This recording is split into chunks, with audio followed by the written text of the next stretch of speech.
भद्रक जिला धामरा बंदर रे स्थानीय नियुक्ति नहीं आज कांग्रेस तरफ विशाल जनसमावेश करा जायछि। बंदर रे स्थानीय बासिंदा को नियुक्ति, पानीय जलर व्यवस्था, गोचर जमी बदल में जमी फेरस्त आदि 15 दफा दाबी नहीं एक समावेश होइछि।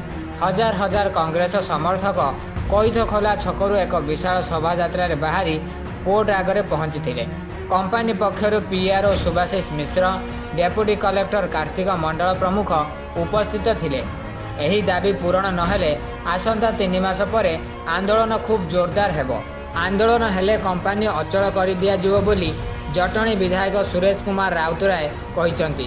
एथिरे पूर्वतन सांसद अनंत कुमार सेठी, गणेश प्रसाद बेहेरा, कांग्रेस नेता दिगंबर दास, अमिय कुमार महापात्र, अशोक दास, भद्रक जिला कांग्रेस सभापति सुब्रत दास, छात्र कांग्रेस सभापति मोहम्मद आसिम, छात्र नेता मनोज विश्वाल, सांसद प्रार्थी मधुस्मिता सेठी, नारी नेत्री सुलोचना नायक प्रमुख उपस्थित थिले।